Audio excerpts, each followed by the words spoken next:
the Baen Free Radio Hour.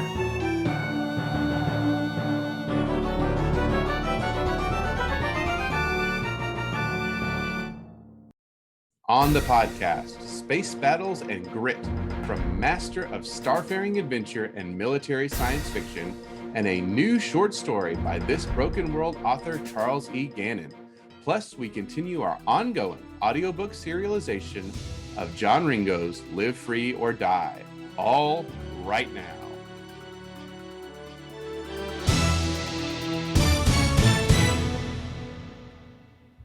Welcome to the Baen Free Radio Hour. It's a pleasure to have you along.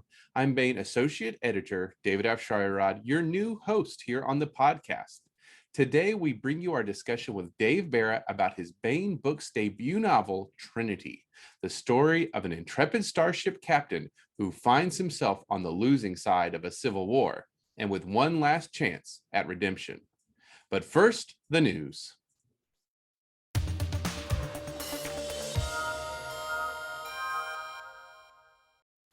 For the month of October, we've got scary good deals on Baen Books anthologies. It's the Anthology Galactica October ebook sale. Perhaps nothing highlights the ideas of science fiction and fantasy quite as well as the short story. Baen Books has long kept the short story alive and delivering the sense of awe and wonder SF and fantasy is known for. Throughout October, get these hot anthologies for a cool price. Get $2 off Weird World War III and Cosmic Corsairs and $1 off over 24 more anthologies. Check out Baen.com for details. The sale ends October 31st, and these discounts apply wherever Baen ebooks are sold. We're nearing the end of October, and autumn is in full swing. Leaves are turning colors, there's a nip in the air, and the nights are getting longer. All that adds up to perfect weather for reading. Of course, it's our opinion that there really isn't any bad weather for reading, but if you're looking for some prose to help pass those longer evenings, head over to Baen.com and check out The Rot's Last Laugh, a new story set in the world of This Broken World by Charles E. Gannon. Out from under. Young Druidin, along with several compatriots, both human and rot, finds himself in the under of Gur Greyhar. Bad enough, but the method for getting out may prove even worse. Head over to Baen.com and read The Rot's Last Laugh by Charles E. Gannon right now for free. And that's it for the news.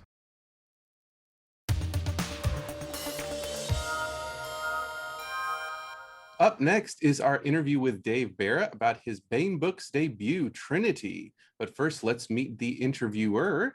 If you listen to this podcast, you no doubt have heard his voice. And if you watch the podcast, you have seen his mustachioed mug. He is the author of the Witchy War series, with Aaron Michael Ritchie, the Cunning Man series, the standalone novel in the Palace of Shadow and Joy, among many other novels. He's got a new one out from Baen next year called Avid in Darkness, and no doubt we will interview him about that at that time. But today, he will be the one asking the questions. Dave Butler, welcome to the Baen Free Radio Hour team. Thank you, David. Very happy to be on the team. So this is your first interview, at least for Baen, on the other side of the microphone. How did you like, getting to ask the questions?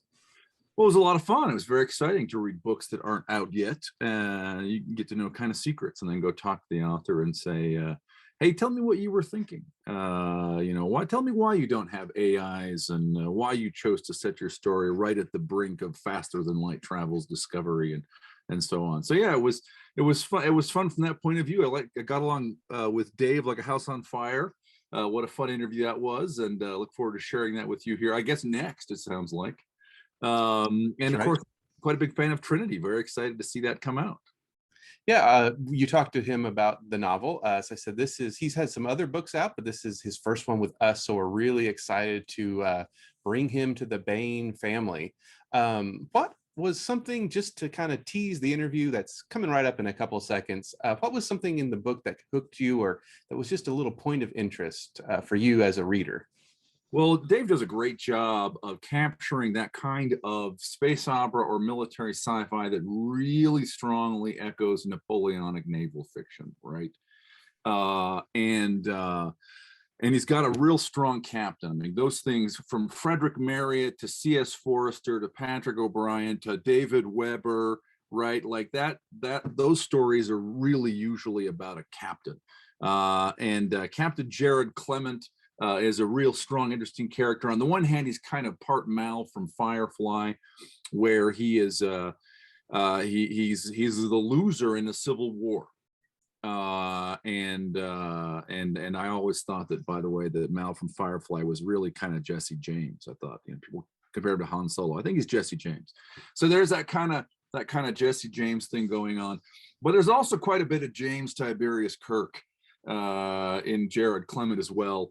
He's this farm boy. He's got a little bit of a old-fashioned streak in him. Loves physical books like recall Kirk does. He's pulled out of, it's not retirement, it's inglorious making a living as a scrounger because your rebel army was defeated, and put into commission really to sort of be a patsy. It's a bit of a spoiler, but you very early in the book realize he's being set up.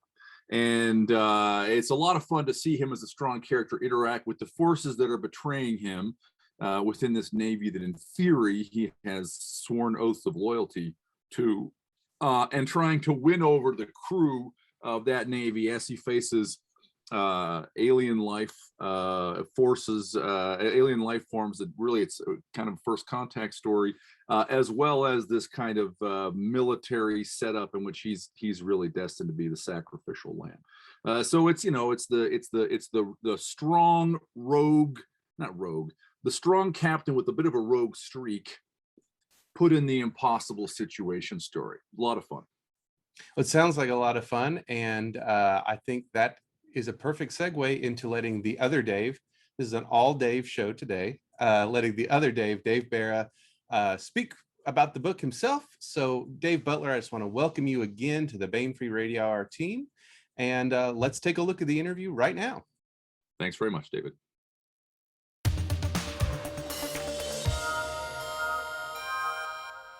Hello, this is DJ Butler. I'm here with Dave Bara to talk about his new novel, Trinity, out now in trade paperback and in all your favorite ebook formats, DRM free when you buy them at Baen.com, of course. Dave grew up as a fan of the Gemini and Apollo space programs and dreamed of being an astronaut himself one day. Yes. To date, though, he has restricted his journeys into space to the written word. He lives in the Pacific Northwest. Hi, Dave. Hey. Welcome to the Baen Free Radio Hour. Thank you, David. It's a pleasure to be here, as always. And yeah, I'm looking forward to it. It's really funny. Before you jump into the questions, my bio is really accurate in that, my oldest memories are of the Gemini space program launches. I remember a little bit about, I think when Kennedy was killed, I was 3 years old, and I remember very somber music. But other than that, I have a twin brother. We both, our earliest memories are of the space program. So it's like, oh. We were he writes nonfiction stuff, but it's all kind of space oriented type stuff. And it feels like we were always kind of destined to just be in this writing about science fiction or writing about science or writing about space. It's kind of an interesting thing. But yeah, I always dreamed of being an astronaut, and then some other kid in the neighborhood had got an astronaut Halloween costume, and man, I was heartbroken. I was stuck being Batman or something. So maybe we'll get a Batman novel out of you one day, is what you're saying. That would be cool. Yeah. Batman in space. Batman in space would be good. I don't think anyone's done the Bat spaceship yet, the Bat space fighter or anything. So that feels like the kind of thing that if we looked far enough, we'd find some Japanese movie from the 70s with Man. That's probably true. You know, the interesting thing too about DC Comics is I always liked DC because I thought they were more science fiction oriented than Marvel, which I thought was a little bit more fantastical and not quite as sci-fi oriented. So yeah. Interesting. Yeah. Cool. Well, speaking of sci-fi oriented, so I read and quite enjoyed Trinity. I will confess it's my first Dave Bara novel. Okay. Okay. I'd love to talk to you about it. You know, your protagonist, Jared Clement. Now he was, well, I guess I should say he is, as the story opens in chapter 1. He is the captain in a rebel navy, the Rim Confederation. Right. And basically the opening sequence is the losing battle, right? Yeah. Which sets him up as being this character who is, at least in some respects, a little bit like Captain Mal in Serenity, where he's and I always thought that Mal was based that fundamentally, when we watched Serenity or Firefly the first time, and I think my wife said, "Oh, he's like Han Solo." I said, "No, it's Jesse James. He was on the losing side of the Civil War, and he's going to keep going as kind of an outlaw, right?" Tell me more about Jared Clement. What other comparisons would you make, or what's interesting about him?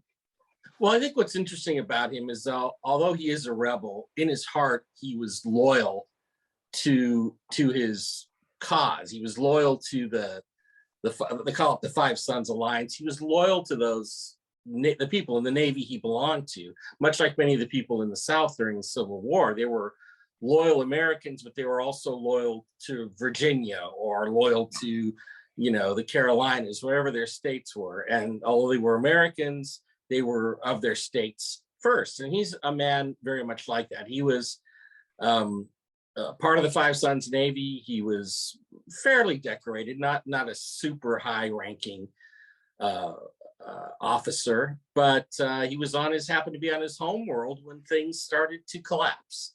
And he had a choice to make. And the choice was difficult, but he chose to defend his family and his home, because essentially the way I set it up, basically the Rim worlds are very poor compared to the other planets in the Five Sons. And I think he was very driven by the desire to make sure his people didn't starve and that his family was taken care of. And those are things I think that motivated a lot of people during the Civil War. It wasn't so much battles over slavery or things of a higher nature. It was more of a just, how are we going to survive if this continues?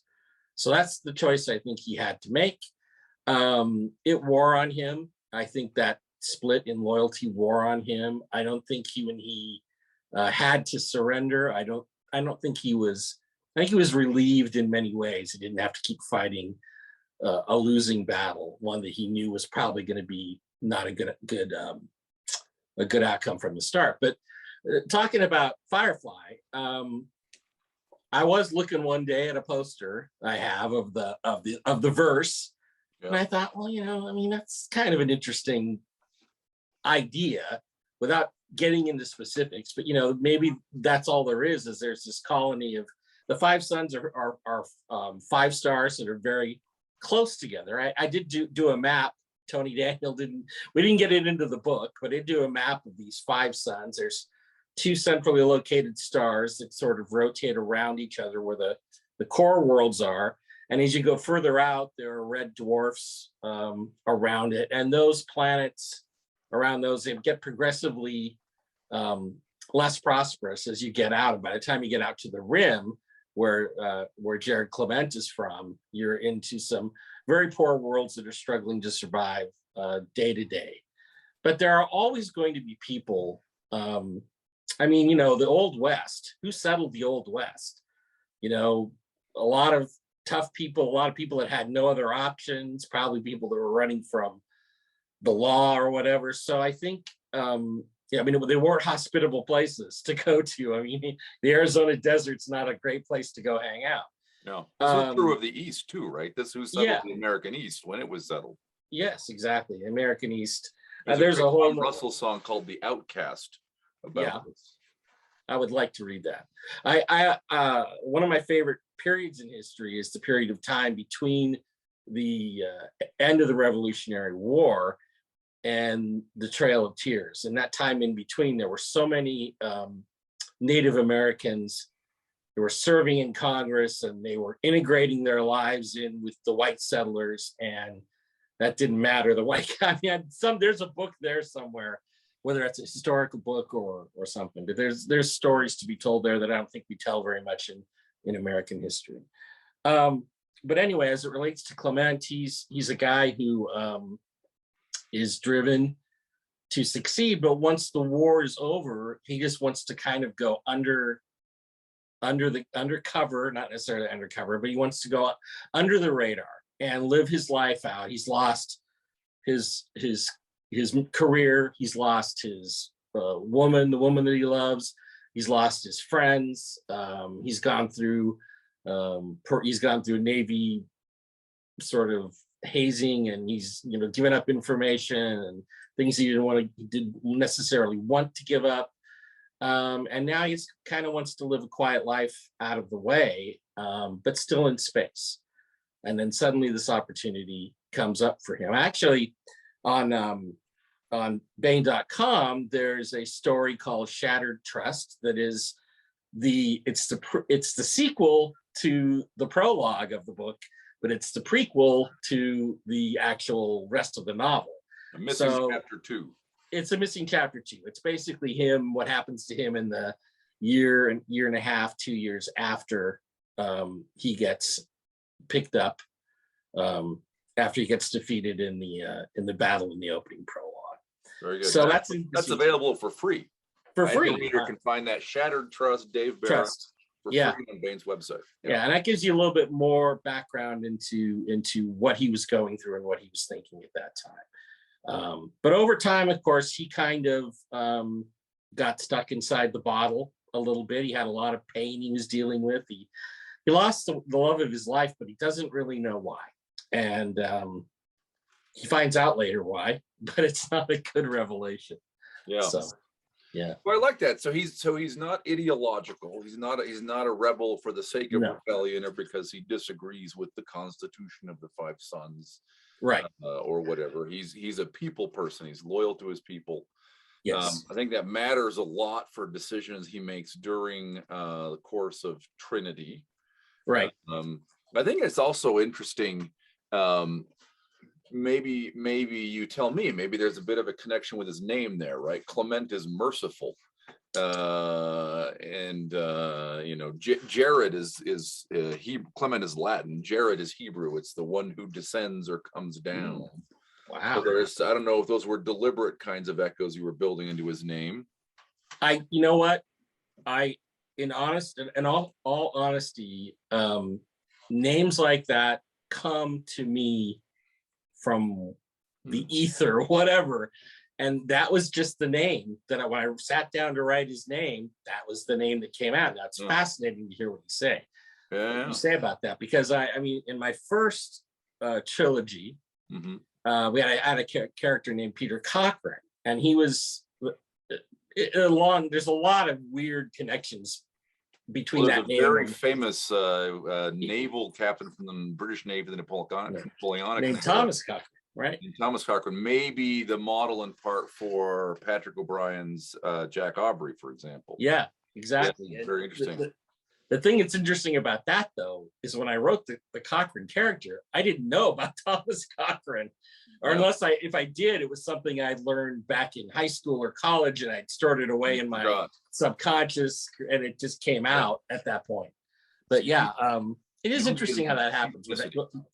Yeah, and the way that you, those meanings mean something. I think that Clement, in many ways, has kind of come down in his life to a lower level. He's trying to kind of skate through, but circumstances, as they often do, require him to once again step up in life. Yeah, very interesting. So do you think, so I'd like to know what makes Jared Clement successful, and do you think that one of the things that makes him successful, or what are his advantages? I mean, is that loyalty to people, that connection to people, is that one of his advantages, or is that a weakness for him, or both? And what else makes him succeed? I think it's a huge advantage for him. I think people are loyal to him because he is loyal to them. And obviously I haven't had a chance in this book to show all the different reasons why he has that loyalty, but a lot of it, of course, occurred during the war. That's where he built most of the relationships of the crew and the people around him. I think that he really, his background is such that he doesn't want to be a hero, but he's really a brilliant and innovative military tactician. I'm not a great military tactician, but I do experience a lot of intuition and intuitive moments in my life. And I think one of the things I always infuse in my characters, and I got this from reading many years ago from reading Gordon Dixon's book, Dorsai. I don't know if you've ever read that. It's an old military sci-fi book, but he talks about intuition in there quite a bit. And I think that and Captain Kirk, of course, on Star Trek always relied on his intuition, his hunch or his gut. But Clement has this intuition. And I think that he uses that in military situations to create the unexpected moment. And when that happens, he has an advantage. It may not be a killing advantage. It may not be the advantage that's going to win him the entire war, but it may get him out of that battle. It may save his crew. And I think that they've learned to trust him, that his intuition, his hunches, his combined with his experience is something that they can rely on. So that's how I see those relationships. Yeah, interesting. So we do see in the book several of his key crew members, some of his key officers and engineers, right? People who fought with him in chapter 1 at the end right. of Rebellion. Right. Tell us about and we also see Ilana Devore, who is right. not on his crew in this book, but was part of his crew in the Rebellion. Tell us about who are some of the main characters here aboard his ship on these two journeys. I think we'll get to Ilana Devore last. Mika Ori is a pilot. She's a helmsman, if you will. She's a pilot. She's exceptionally good at what she does. And she's married. She has a husband who also serves on the ship. And his name is Ivan Massiv. He's Russian, but he's an excellent navigator. Between them, the two of them make a really outstanding team. He can pick a point and she can get them there. And those are key people you've got to have. You've always got to have some sort of engineer, especially when you're trying to introduce some unique technology. My technology is the LEAP drive, which I believe stands for liquid energy absorption propulsion. I got that. It's a long story how I got that, but the LEAP drive is the first faster than light drive. And so Nobly is a guy who's worked on this program, Clement's been off drinking and flying freighter missions. These guys have all been working, and they've been working for the Five Sons. He's a talented engineer, but this was sort of a crew that he kind of lucked onto, got together with him during the Rim War, the Rim Rebellion, if you want to call it that, or the War of the Five Sons, as I refer to it a lot in the book. And those are the three main ones. And then I wanted to bring in some young characters. So I brought in four midshipmen. Kayla Adebayor, I wanted an African woman. I'm currently dating an African woman, so that turned out pretty interesting. But she wasn't actually the inspiration, but I wanted someone, obviously, and I wanted, a broad group of people. And the four middies kind of give you the reflection of what do the young people think of him. And they think of him as sort of this legend, but they're not sure. It's been enough time since the war's ended.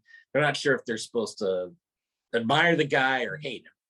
And so they kind of get involved, and they play pretty key roles as well in the development of the story as it go along. And then, of course, we have Captain Donington, who actually, is it Donington? I can't remember what name. I changed the name, I think, because Tony was originally, he was Captain Daniel, and he was going to be a traitor. And he's Captain Daniel because Tony Daniel is constantly killing me in his novels. And so I've been trying to make him a villain and kill him in mine.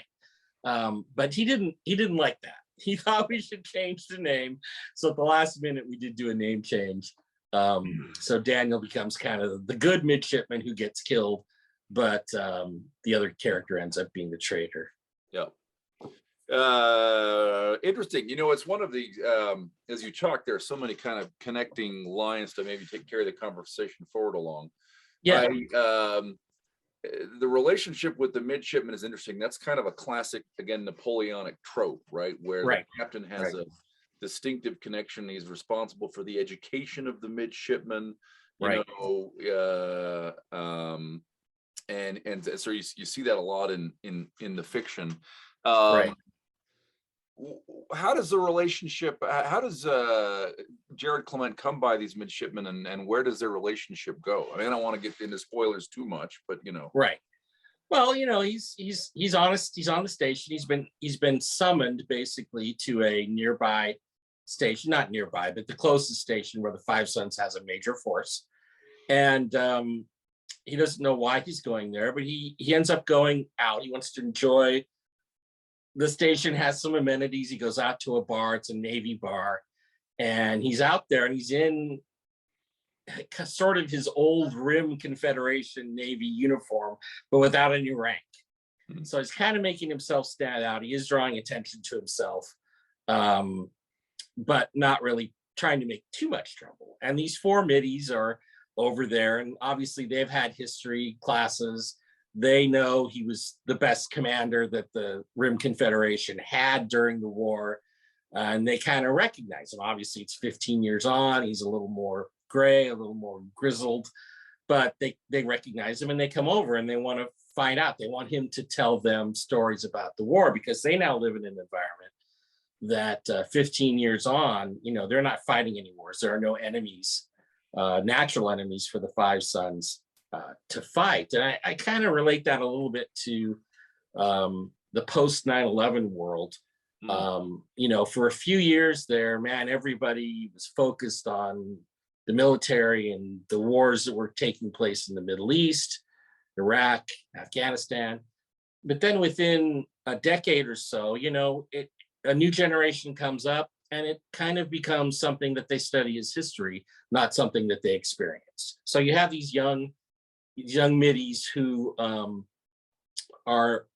have been through that. They have not experienced the things that this man Clement has gone through. So they're curious and they get brave and they come over and they start asking him about war stories. And he starts, at that point, even starts schooling them even before they're under his command. Yeah. So, but that's one of the things, it's one of the things he ends up asking for is they were brave enough to come over and sort of challenge him. And so he's intrigued by that and he wants to see what he can get out of them.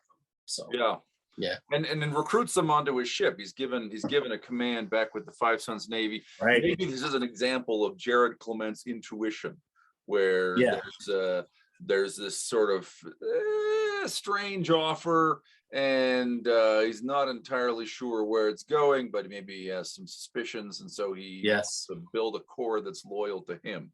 Exactly. That's interesting. Another piece of his intuition, we talked about Nobley, who's the engineer, and he's been developing the drive. And so as soon as Captain Clement gets this command, he immediately consults with Nobley about other possible projects, other possible uses of the technology. Yeah. So how does that go? Where does that? Maybe again another example of his intuition, right? Being able to see around the corner. I think, you know, here's the thing. We left out the Alara Devore character a little bit. Yes. They had been lovers. Then he became her commander. Captain Clement. Right, Captain Clement. They'd been lovers. He became her commander. They had to stop that relationship, not because he wanted to or because she wanted to, but because it had, for military protocol reasons, it had to stop. So Alara is the one that sort of gives him this opportunity. And it turns out it's actually even his old ship that's been repurposed to be the first fast and the light ship to travel from star to star. And they're going to the Trinity system. So what kind of happens there is he doesn't entirely trust her. So he thinks that this mission is going to be more than just the sort of cruise out there, check out these 3 planets, come back and tell us what you found. He's suspicious because she's now a pretty high-ranking 5 Sons Navy officer, and in the back of his mind, he's got to be wondering, wow, how did she get that high from being a prisoner just like me 15 years ago? So, he's got some thoughts in the back of his head, I think, that he knows somebody betrayed him. He's not really sure who. He might have an inkling. But, I think he's always looking for an angle. He says, I may need something. If I don't want to fight a battle, but he has to fight her to even get armaments on the ship. So he gets some missiles, and he's supposed to have nukes. We won't tell you that story, but he's supposed to have nuclear weapons. But he's always looking for another angle. And he knows Nobley is pretty much a genius. He's been on the development program for this technology, this reactor technology. And, he says, well, hey, could there be any other application for this technology? Could we use it in some way to defend the ship? And Nobley says, well, here, I've got this, I've already prototyped that. And because Nobley's the kind of guy who his engineering is his life, right? So if he sees a concept that intrigues him, he's going to take it to the next step, the next step. So they do have this option, and they go ahead and Clement has him develop it. And so they have something that nobody expects them to have, which gives them, later on a bit of an advantage. Bit of an edge. Yeah. Yeah. So this is interesting. So let's again, I think you've really touched on this, but let's kind of spell some of it out explicitly. So sure. So the story is in chapter 1, pre FTO, no fast light travel. Right. We're in the 5 Sons refers to a single system. Right. It's sometimes, is it like AD 2500? Is that right? Something. It's around 2500. Yeah.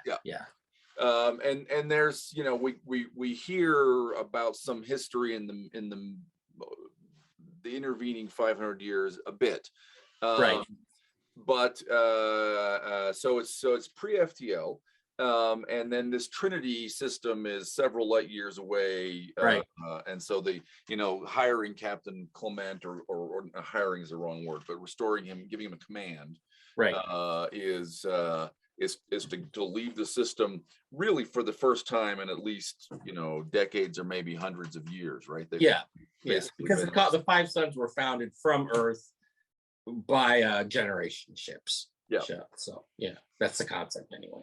So okay, so pre-FTL. Now there, correct me if I missed it, but I don't see any AIs, right? I don't see any. No real AIs. There's computing systems, but they're basically slaves to the people, if you will, at this point. And then we end and also pre-first contact, right? During the war happens, it's all humans. It is. So this is interesting. All right, tell me about this. So many science, so several of the kind of staples of science fiction literature, and maybe especially film, like you just set aside, right? No faster than light travel, no aliens, no AIs. Tell me about the aesthetic decisions you're making here, or why did you want to write a story in this particular kind of universe? I remember, actually, my first trilogy also has no aliens in it, and I remember someone, I can't remember quite who quoted it, but he said, most alien characters are just humans that we attribute different physical characteristics to. They still have the same motivations, or they kind of have to, because human minds can only conceive of what an alien mind might be and might think like. I didn't feel like it was necessary to have an alien contact at this point. In the story, I felt like what was going on with the human characters was probably enough for the story. And I mean, honestly, look, we're in the 3rd decade of the 21st century, and we should have had contact with somebody by now. Maybe it's the rare Earth theory. Maybe it's the idea that there's, I think someone said there might only be 36 intelligent species in this entire galaxy. I can't remember what that theory was called, but I kind of went down that road and said, okay, I want to isolate this to the story about the people. I think that's good enough to do the story, the whole story. We do, however, encounter some extraterrestrials, but later on, we kind of find out that they're pretty much just like us. So Mostly like us. So so that means your novel is like right on the cusp, actually, right? Because right. Leap Drive is this is the first faster than light ship, and we have literally, at least we think initially, the first contact, but there's interesting kind of possibilities that there will in fact be then maybe a real first contact story behind that one. Right. We sort of see humans with a mysterious backstory, and we're not sure why they're here, and and we're not sure who put them there. We're not sure who put them there. Yeah. Fantastic. So all right, I guess sort of here's a this is kind of a trivial question. So if you were casting, this is we should say this is an adventure story. This is a spaceships shoot each other. They go to places where, unexplored territory. We've got political intrigue and betrayal and mutiny, right? If you were to cast Jack Clement, you were going to pick a contemporary actor, and or maybe other key characters too, but especially Captain Clement, who would you cast? I think it would be between about a 10 years younger George Clooney and maybe a 10 years younger Brad Pitt. But you kind of want that grizzled look. And I'm not really sure who beyond those guys would sort of fit, but somebody who can show some of the wear and tear that they've gone through in their lives. And I think those two guys are kind of people I think of right off the top of my head. There were other characters that I definitely had ideas for based on actors. Laura Devore was basically, when I was writing her, I was thinking about Morena Baccarin, who was in Firefly, but obviously in a very different role, obviously, than what I've got her in. The other characters, not so much anybody in particular. The helmsman, Mika Ori. I have a friend who has a very similar name to that, and she served in the Israeli Defense Forces. And she posted some pictures of her when she was in the IDF one day on Facebook, and I asked her, hey, can I kind of use this idea? And so she kind of became the model for the Navigator. So yeah, and the other ones, some of the other characters, not the Navigator, she's the pilot, but the Navigator, his name is Yvonne Massif. I had him in a short story that I think was in the Star Destroyers anthology. And I thought, I'm just going to reuse this character because he didn't get enough play in the short story. So, a lot of things of that nature. Nobley is a character that I kind of came up with for an earlier novel I did called Speedwing, which was supposed to be a young adult book, but it had some adult content in it, and whoever the publisher, or small publisher, they didn't edit things very well. But anyway, he's sort of a jack of all trades kind of character. You kind of need one of those guys in your books, and he just kind of came out of the ether for me to use in that. And then the young ensigns are all based just on sort of ideas of what kind of crew would the Five Sons be putting out there. And there are all different kinds of immigrants that have come from Earth to the Five Sons. The other thing I like to talk about, and I think people should think about, is show me today a Roman. Show me someone who is ethnically a Roman from the Roman Empire, and you can't really tell me who they are or what they look like, because Rome was invaded and sacked so many times, and the population's all mixed. I mean, there aren't any Saxons anymore to speak of. There aren't any Celts anymore to speak of. I mean, there are people that are descended.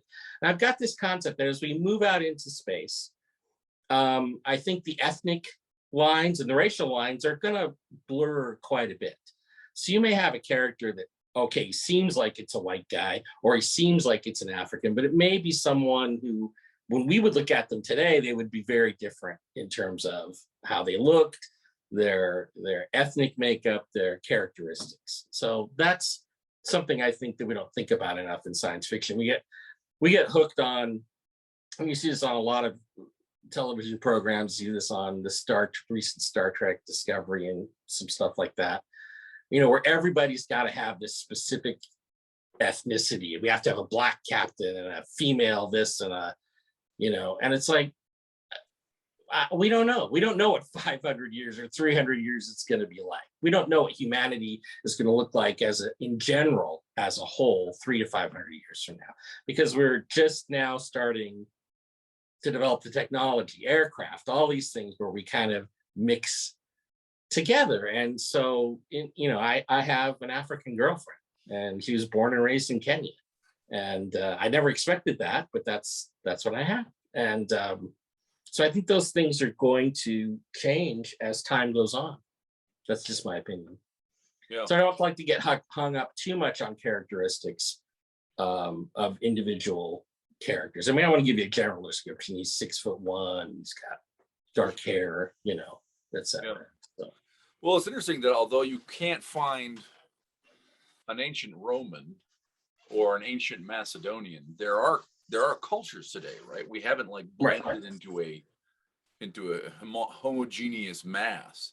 No, so it's interesting to think how cultures will not disappear but resort themselves, right? And so you talked about, hey, you know, what kinds of differences can we expect between those who have settled the inner worlds of this system, versus those who are willing to go live out in the Kuiper Belt or whatever, the outer rim, right? Is maybe an example of imagining how culture might get blended, but then also resorted as its physical circumstances change.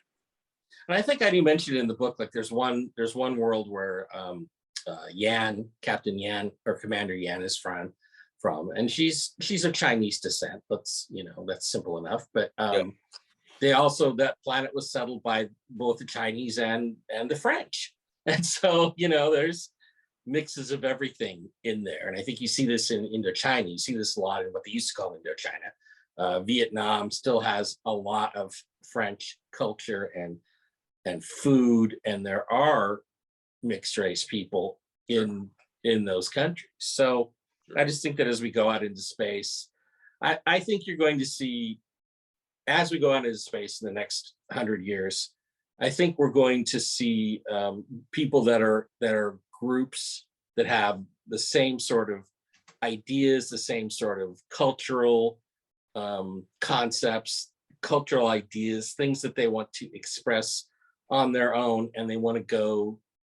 If we ever develop interstellar colonization, I think groups of people that share sort of a homogenous culture will want to go and establish their own colonies. That's just my take on it. I've always fascinated by, when I go up to Canada, which is I live in Seattle, so when you can get into Canada, when COVID's not happening, you can go up there, and I'm always surprised by how homogenous the Canadian culture is. Now, granted, there's the French, and they speak French, but a lot of English Canadians speak French as well. So there's that, but really, when you watch their television and you watch their news and you watch their television programming and their entertainment, it is comparatively to the United States far more homogenous than our culture. Interesting.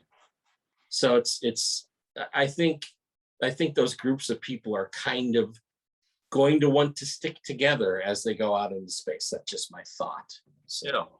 Well, interesting. Hey, you mentioned the leap drive earlier. This is Yeah. based on a real world hypothetical idea, at least, right? Right. Called Alcubierre Yep. drive.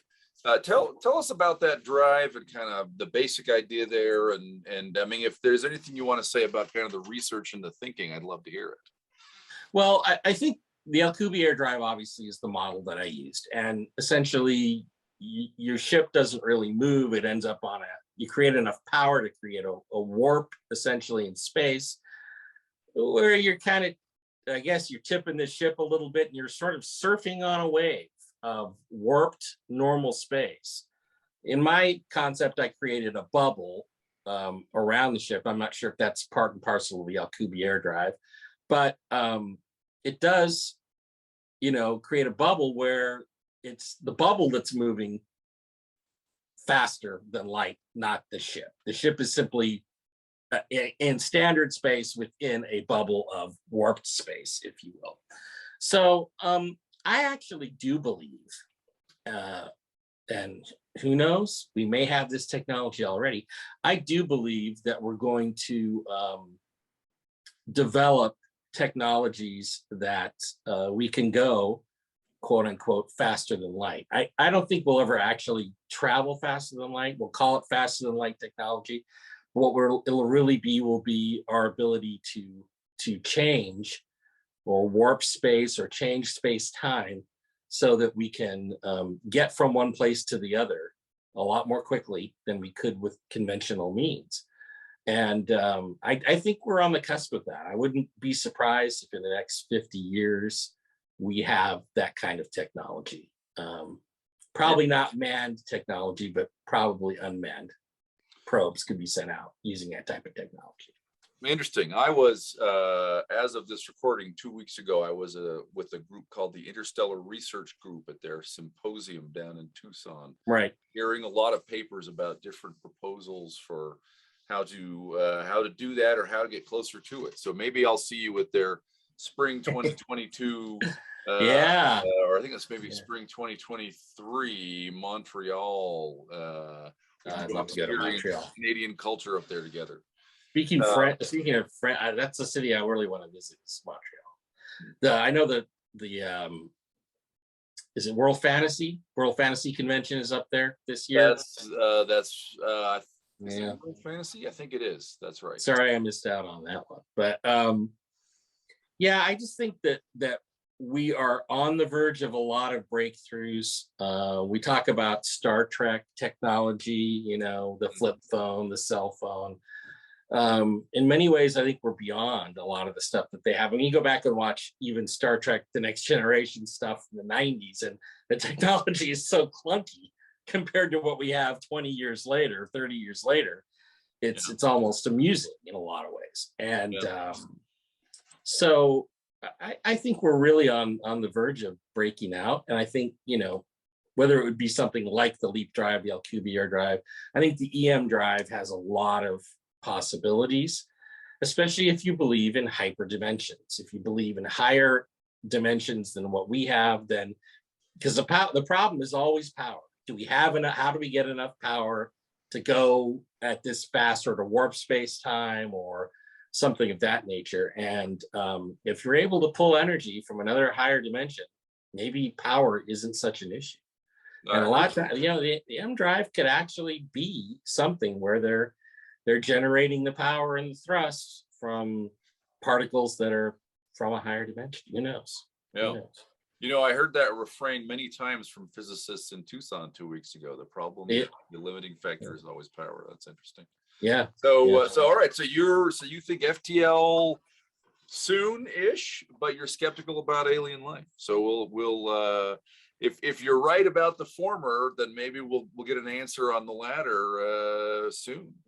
We'll see. Here's the thing: what if we found out that aliens did not really involve travel here through space? What if it wasn't space travel that brought them here? What if it's like interdimensional travel, that they're able to travel through dimensions, or multiverses, or whatever you want to say? If that's the case, then there obviously could be billions and trillions of alien cultures out there, but maybe not necessarily in this galaxy. Maybe they're all over the universe. If there's no boundary to distance, to time and distance, they're able to have some technology that allows them to move interdimensionally, then at that point, you know, the number of races is infinite, as big as the universe is, maybe even bigger. Maybe maybe as big as a multiverse. I think there's a lot of multiverse theory that's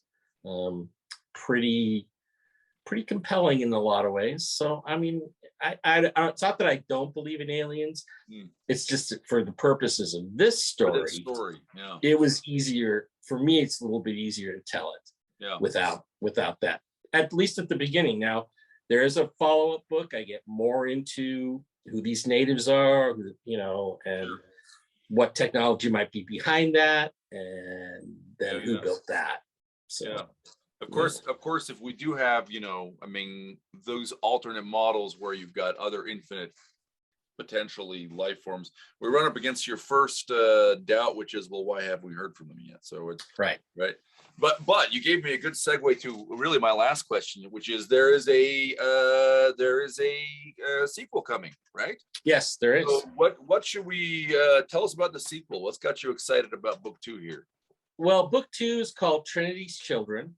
And in many ways, first of all, you know, I haven't really explained Trinity. I based the Trinity system off of the initial thoughts about the TRAPPIST 1, is it TRAPPIST 1 star system, where they thought they had 3 habitable planets. And that's kind of what we have here. But in the sequel, we're going to get more into who are the natives, who brought them there. But it's still going to be the same type of story where there's going to be a conflict between 2 opposing powers. And Clement now is on the side, instead of being formerly part of the Rim, he's now on the side of the 5 Suns. But there's yet another, the Earth people sent a ship. They sent a generation ship in the first book. There's another one, but because of time, because of the time it takes to travel in a generation ship, you know, it's a different kind of potential enemy that they face. Yeah. So in many ways, they think he thinks he's going there to lead a colonization, a settlement on these worlds, trying to leave the natives at peace to develop on their own as much as possible. But still, there's this crisis that they're trying to avoid, sort of a societal collapse because of resources, lack of resources. And Trinity worlds have all kinds of resources. So it's going to be about a battle over these resources. And, you know, look, let's be honest, the villain, he leaves her alive at the end of the book. And it's always a bad idea because they almost always have something else up their sleeve. So that's okay, fantastic. And will that be, I guess 2 questions. One, is it, you know, book 1 was very much in sort of a descendant of Napoleonic naval fiction. Right. Book 2 kind of same genre in that sense? In that sense, yes, very much so. And, you know, that's another thing. I don't know why I'm so fascinated with Napoleonic era society, culture, naval, military culture, whatever. All my favorite movies are movies of that era, like Barry Lyndon and Waterloo, which is one of my favorite movies ever. But yeah, it very much continues in that vein. But the other thing is Clement's now been put in charge of a lot of things. And I'll be honest with you, he hates that. Yeah. To him, he's always, his best use is as a ship captain. Yeah. And when you put him in a bigger environment where he has to make bigger decisions, well, he'll make them, but he's not very happy about having to do it. It's not the thing he wants to do. So he has to rely on other people to help him make proper decisions. So fantastic. And what stage are you at? Any sense of kind of how close you are to getting that done, or do you know what's coming out already? No, I don't know when it's coming out yet. I'm almost done. I'm at about 80,000 words, and Tony Weisskopf wants it by Christmas, so she'll get it by Christmas. I mean, I'm gonna get it done, but it's like I usually don't do a lot of rewriting. So I'm going to go back through this book, and there's some pieces. What was different with this new book, the Trinity's Children, it's called, is that I had all these events that were going to occur, but as I wrote the book, they started occurring in a different order than I had thought they were going to happen when I kind of laid out the story. So I've kind of had to go back, and a lot of that interconnective tissue that you have to put in between, different parts of the book, and okay, what if they did this here? What's their motivation for doing this, et cetera, et cetera. So there's a lot of that stuff too, but I'm planning on having it to her on time. And she's talking, I think, about a fairly early, she wants to get a cover done. So I think they're talking about getting it out sometime in 2022. Yeah, pretty close. Fantastic. Well, congratulations. Hey, once again, the book is Trinity, out now in trade paperback and ebook. There it is. Look at that lovely, fantastic cover. That's a great cover. I think it's I want to say Kurt Burns did the cover art. I think he did a great job. It's fantastic. Yeah, I think it looks terrific. I'm looking for. Yeah, it is Kurt. I'm pretty sure Kurt Miller. Sorry, Kurt Miller. Oh, there we go. Yeah, he did a great job. Yeah, I did great. So, well, maybe you'll get a second Kurt Miller cover for the sequel. That'd be awesome. We'll see. Fantastic, Dave Bara. Hey, thanks so much for taking time to talk to the show. Thanks, Dave. I appreciate it. David, we'll talk soon. Take care.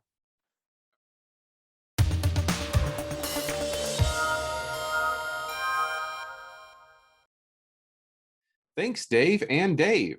Now we bring you the next installment of our ongoing audiobook serialization of John Ringo's Live Free or Die.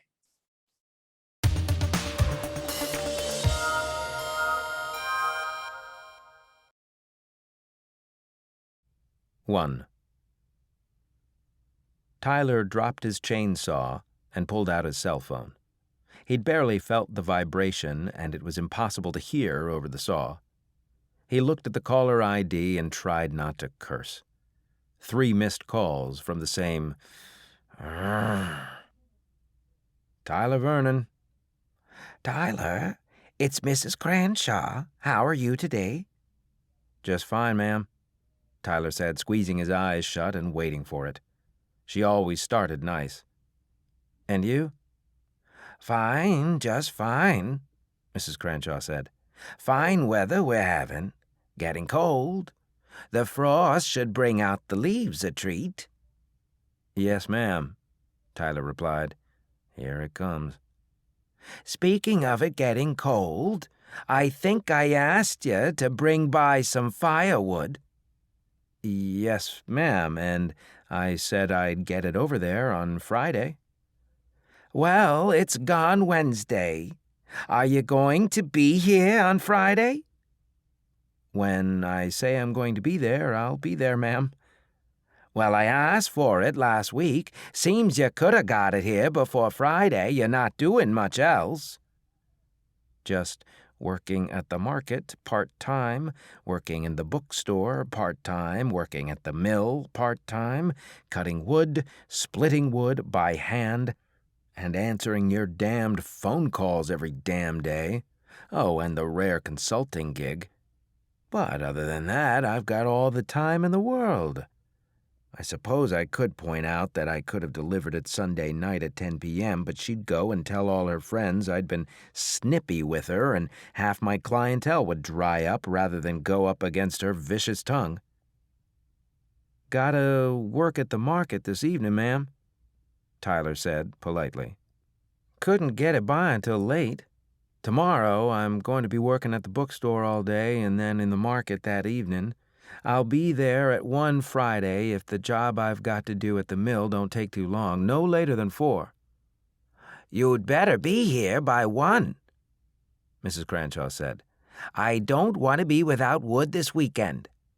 Yes, ma'am, Tyler said. You be with the Lord, Tyler Vernon, Mrs. Cranshaw said, and hung up. Tyler closed the phone and swung it back and forth in his fist, wanting to crush it and the whole damned world that seemed to be determined to do nothing but ruin the life of one Tyler Vernon. Tyler Alexander Vernon was 5'2", 135 pounds, and long over the problem of having 3 first names. He'd been born and raised in Mississippi, graduated from LSU with a master's in computer science, and after applying 5 times at NASA, ended up working for an internet backbone center in Atlanta. That had led to various positions in the IT field and a pretty steady corporate advance, culminating in a senior manager position at AT&T in Boston. Then came the real breakout: trade hard. He'd had it made in the shade. He and his wife, had some issues. But even if money couldn't solve everything, it could solve a lot. He'd never thought that his webcomic was going to be anything other than something to fill the time and maybe make its nut. How was he to know it would take off like a Delta rocket? The awards, the adulation. He'd really not cared that much about the money. He really hadn't. It was more about making a change in people's lives, but as it turned out, no, that was unfair. Petra hadn't cared about the money. She cared about the lifestyle the money brought in. She'd hitched her wagon to a rising star at AT&T back before he'd been doing much more than scribbling. Dug in there through the tough years, reveled in the good. Tyler hadn't really wanted the cabin in New Hampshire, but he was glad they'd bought it and paid it off as the money got better and better, and a science fiction-based webcomic about a free trader ship. One of the few that had gotten national syndication, a small TV show, a movie deal in the works. And the gate opened. And science fiction as an industry died. Well, there was always IT. 5 years was a lifetime in IT. Catching up was possible, but hard. He'd been making it. And the Horvath came. And the inevitable depression that followed the orbital bombing of 3 major cities. Not to mention the stripping the world of all its heavy metals. And like one of those rocks tumbling towards the planet below, his life had gone into freefall. The fiery re-entry culminating in the plasma explosion of the divorce. And now he lived in a cabin in the woods and saw his kids when he had any time between working 5 jobs. He put his phone away, picked up the saw, yanked it into life, and applied it to the oak he was chunking. Hard. "Tyler, Chuck needs you to work on Saturday."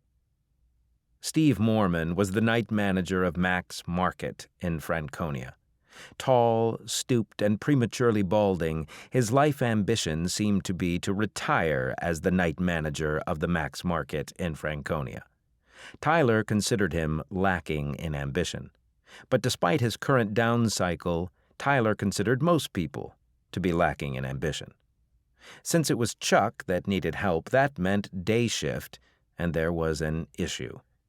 He had a gig at a con in Reading on Saturday.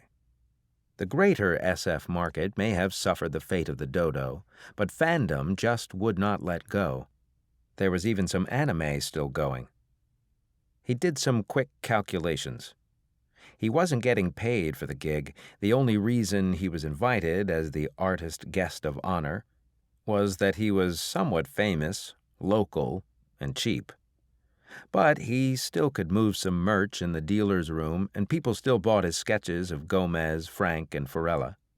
The market was a little saturated, but he'd still make more sitting on his butt in the dealer's room than working it off in the store. And Saturday sucked. The ski birds from Boston and NYC would be flooding in and asking, "Why don't you have arugula? Where's the couscous?" The flip side being that if he said no, Not only would one of the other stalkers get asked the next time some extra time came up, but Steve, the passive-aggressive asshole, would probably start cutting back on his hours. Short-term money or long-term money? More like medium-term, because he was not going to retire as the night manager of Mac's Market. Somehow, the con co-chair had gotten a glutton to attend. That decided it. The chance to talk to a real live alien wasn't one to pass up. "Steve, I'm really sorry, but I'm already scheduled for something on Saturday," Tyler replied diplomatically. "I'd love to work, but I've got a gig in Boston." "Uh-huh," Steve said slowly. "Isn't that one of those convention things?" "Yes," Tyler said just as slowly. "It's one of those convention things. I can work the evening shift." "No, that would be too much juggling in the schedule," Steve said, puffing out his cheeks. "I'll just ask Marcia." "Sorry about that," Tyler said. "Anything else?" "There's a spill in produce," Steve said. "Help Tom clean the oranges." "Right away." Tyler took the 2 crisp 20s from Mrs. Cranshaw and nodded. "Thank you," he said politely. "$40 seems an awful lot of money for a cord of wood," Mrs. Cranshaw said. "Not like I don't already own plenty." Owner of 5 maple sugar distilleries and over 4,000 acres of maple forest and white pine, one of Mrs. Cranshaw's noted peculiarities was that she was so tight with money she made the buffalo squeal. "Going rate, ma'am," Tyler said. He'd wondered when he started delivering wood to her why he'd been chosen rather than one of the local lumberjacks, people who worked for the old witch. The answer being nobody else would put up with her.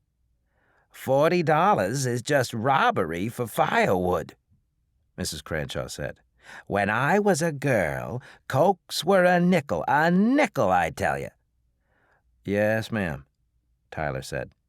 If you tried to stop her, she got mean. Best to just ride it out. "And the winters is getting worse. It's these damned aliens."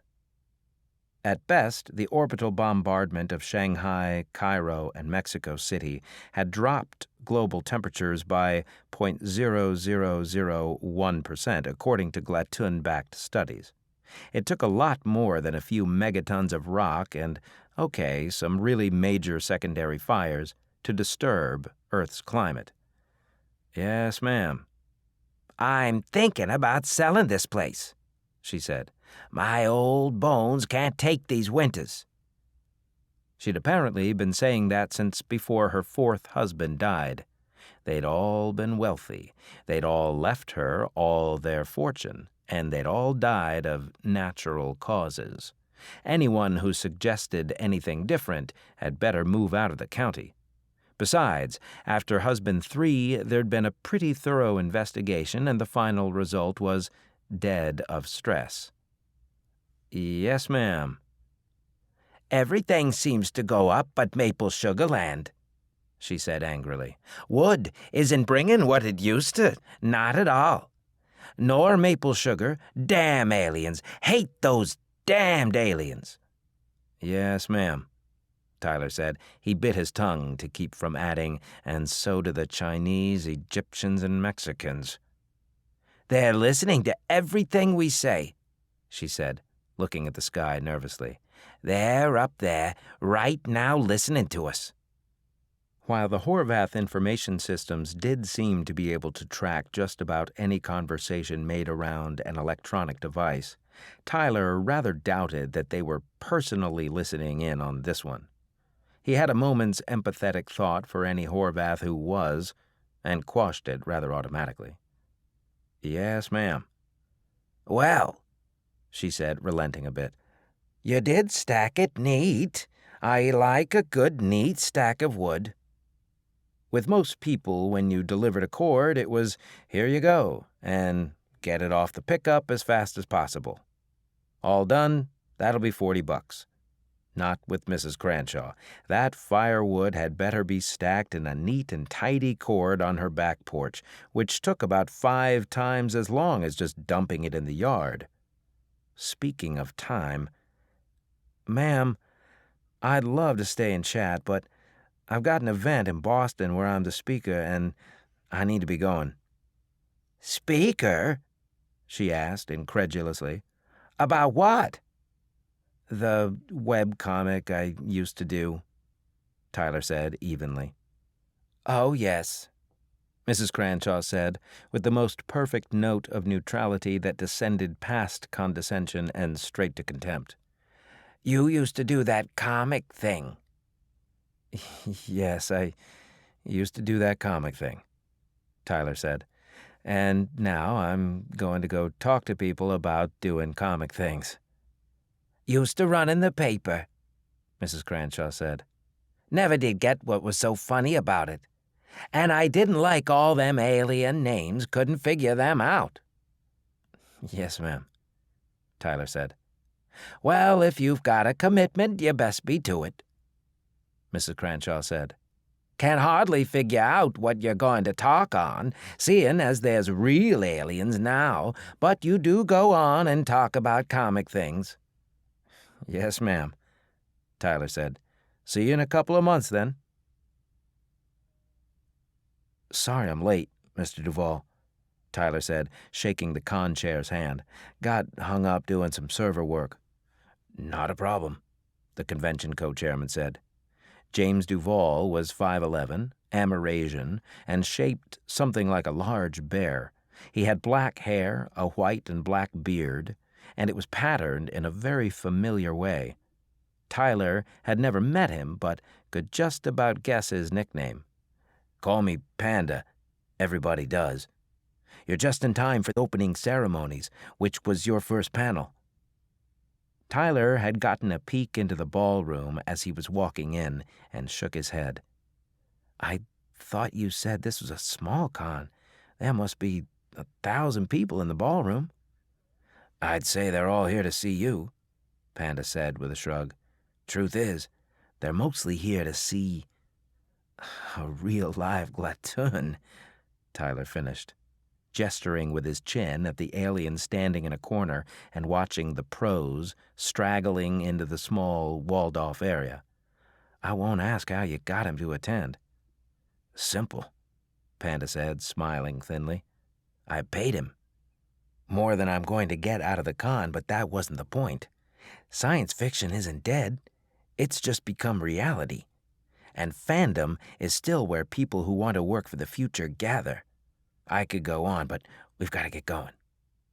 Lead on, Tyler said. Panda headed up the steps to the stage, and the other special guests sort of straggled after him. There was the usual series of tables flanking a podium and the usual milling as people tried to figure out where to sit. And Tyler had his usual flash of annoyance at it. They're chairs. You sit in them. Sit. Feel. Since the glatoon looked particularly puzzled, he caught its eye and waved to a chair, pulling it out. Fortunately, glatoon and human design were similar enough a human chair worked just fine. The glatoon sat down, and Tyler snagged the chair next to it, by right of conquest. Worked for the Horvath. Ladies and gentlemen, and honored extraterrestrials, Panda said to some cheers at the last part. Welcome to Miracon.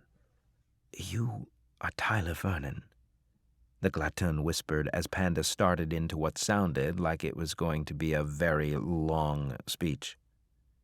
Tyler noted that the voice, which was fairly human normal, was coming from a small pod on a collar, and the glatoon had not, in fact, opened his mouth. He'd heard that they mostly communicated through their implants, but it was still a bit of a shock. Yes, I am, Tyler whispered back. I am Falalor Wathet, captain of the Spinwood Crossing. A pleasure to meet you. You used to write trade hard, did you not? Yes, Tyler said, shocked again. Why did you know that?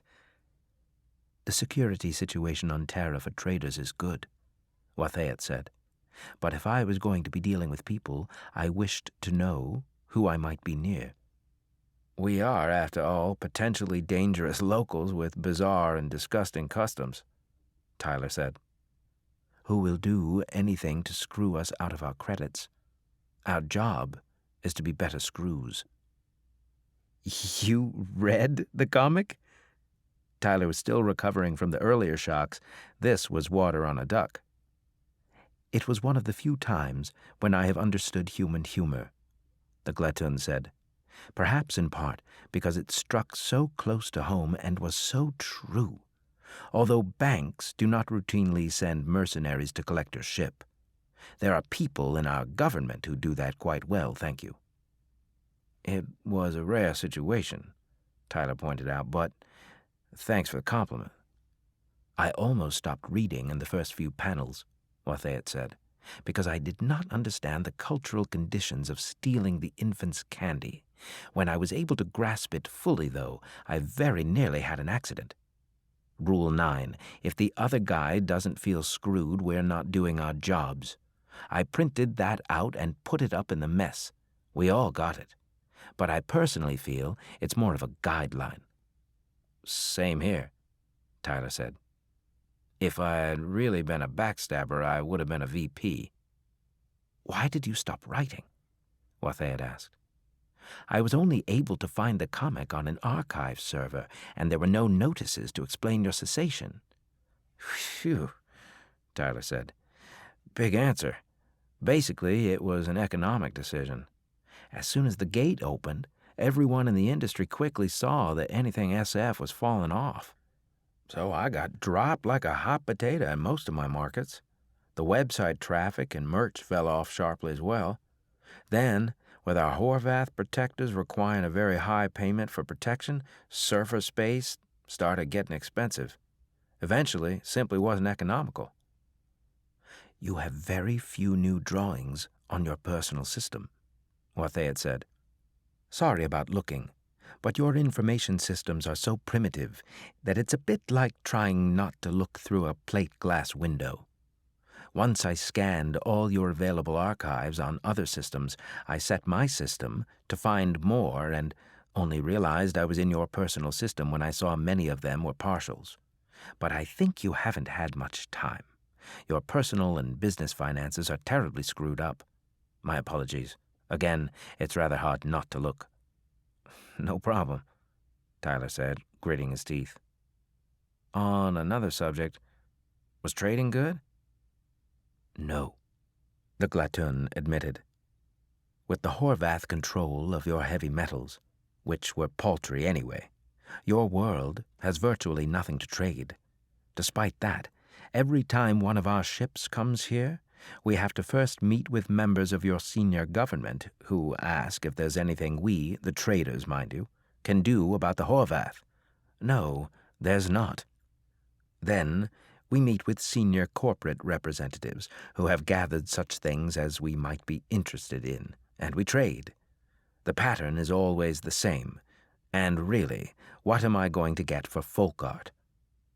The Venus de Milo is hardly folk art, Tyler said. He'd seen the news. Not to mention the paintings. He paused and sighed. Sorry. I really do understand the situation, probably better in some ways than those senior representatives.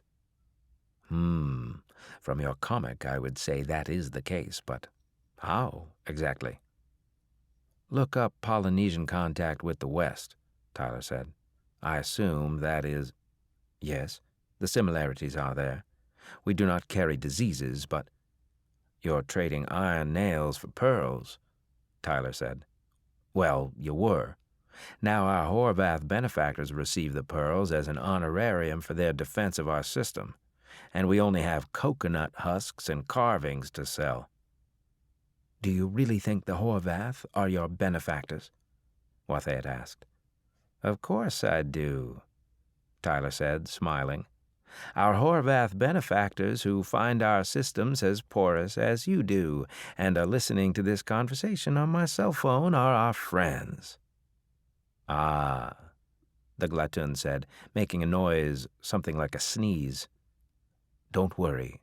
The Horvath are most certainly not listening to any conversation I am involved in. Really? Tyler asked. Really. Horvath's systems are better than yours. But the information systems on what they call a battle cruiser, which is not much bigger than a Glatun admiral's landing barge, are no match for even my ship. And I'll admit I don't have Galaxy-class systems. The Horvath are most certainly not listening. In that case, Tyler said, smiling again, of course we're poor. They're stealing all our metals. What I don't get is why the Glatun don't throw them out so Glatun traders get the metals. Other than assuring the safety of trade, our military tries very hard to avoid non-strategic entanglements, Wathay had said. That has not always been the case, and we've had times in our history of military adventurism and colonialism, but we've given that up mostly. I can understand that, too, Tyler said, nodding. I know this is a shot in the dark, but have people sort of shown you, well, everything we have to trade? What do you mean? The Glatun said, then held up a hand. Your turn to talk. Damn, Tyler said, getting up and trying to remember what he was going to say. He managed to stumble through some remarks, then sat back down quickly. You said something about everything you have to trade, Wathay had said. Your produced items are rather crude and expensive for you to produce compared to fabbers, not economical for us. There's not much markup in the market for things that are simply made by hand. A fabber can produce variation easily. We produce what you consider precious gems, practically as industrial waste. Got all that, Tyler said. I mean, you read the comic, covered that. True, and Forella really screwed those natives. Well, they deserved it. What about commodity materials? Tyler asked. You mean foodstuffs? Wathay had said. I did read the comic. You know as well as I that your foodstuffs are chemically incompatible. We may have some similarity in appearance to terrestrial organisms, but our chemistry is radically different. You covered that as well. Which is all very good theory, but hasn't been tested, Tyler said. Yes, it has, Wathay had said. By the first contact ship. We're incompatible. Did they test everything? Tyler said. If not... My turn to talk, Wathay had said, getting up. Where is that? Ah, there's the speech. Tyler sort of tuned out his speech and thought. What are you doing before you leave? Tyler asked as Wathay had sat back down. We leave on Wednesday, Wathay had said. That's when we're picking up our last few trades. Not much on Monday. Why? Let's check, Tyler said. I'll load up my pickup with just stuff. You've got something that can tell if it's poisonous, I'm sure. Yes, Wathay had said. I'll bring a bunch of stuff, Tyler said. It'll take a bit for you to check it, but there might be something that you can find that's worth trading. If so, you make a profit, and I've got a lock on a major extraterrestrial market. Unlikely, but why think small? Intriguing, Wathay had said. I'll do it. On one condition. Which is? Tyler asked, warily. Can you do a sketch? Mr. Vernon? Tyler looked up from the sketch he was doing and smiled. Hey, how you doing? Great, the man said, smiling. 6 foot, short red hair, really Irish complexion, green eyes. Miskatonic U t-shirt and jeans. "My name's Dan Poor. I'm a really big fan."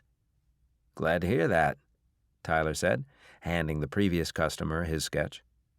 "Thanks, Mr. Tyler," the kid said, forking over $10. "This is great." "And thank you," Tyler said, ignoring the mistake in his name. "Would you like a sketch?" Dan, the redhead said. Sure." He dug in his pocket and came up with 2 5s. "Could you do one of the Glatun?" "Wathayat? Sure," Tyler said. Might as well get some practice. "You guys were sure talking up a storm on the stage," Dan said. "Turns out he did some research on the people he might be meeting and took to trade hard," Tyler said, starting to sketch rapidly. "I guess a story about a group of space free traders would make sense to an alien free trader," Dan said. "Were you just talking about the comic?" "That and why I stopped doing it," Tyler said. "And he wants me to come over to the ship and do a sketch of him and the crew and the ship, trade hard style." "Getting paid in Atacirc?" Dan asked curiously. "I wish," Tyler said, handing over the sketch. "Thanks for your continued support. Are you part of trade crew?" No," Dan said. "But I'd like to get a What's Your Score t-shirt." $25, Tyler said, handing over a large. "And thank you again." "Must be a bit of a come-down doing small cons," Dan said, forking over the money. "I hope I didn't." "Just love the people," Tyler said neutrally. "Anything else?" "No," Dan said. "Thanks." Special Agent Daniel Nolan Poor got in the van and was swept head to foot before he opened his mouth. "He's meeting with the Glatun. Didn't get into when. Says he's just doing a sketch of the crew and the captain." "Why do they want a sketch?" the senior special agent asked. "Said that Wathayat's a fan," Dan said, shrugging. "Makes sense." "Write it up," the SSA said. "Longhand. I want somebody with a camera, and I shouldn't have to point this out, but a chemical camera getting shots. I don't want the Horvath or the Glatun to realize they're under surveillance." That was John Ringo's Live Free or Die, and that's it to the podcast. Thanks to Dave Butler, Audible.com, and podcast theme composer Ruth Judkowitz. Praise, thanks, and gratitude to Dave Bara for sitting down to discuss his novel Trinity with us. And good night, Tony Daniel, wherever you are. This is David F. Shireod coming to you from a soundproof bunker somewhere deep in the heart of Texas. Join us here next week at the hammering heart of science fiction and fantasy, and keep reaching for the stars.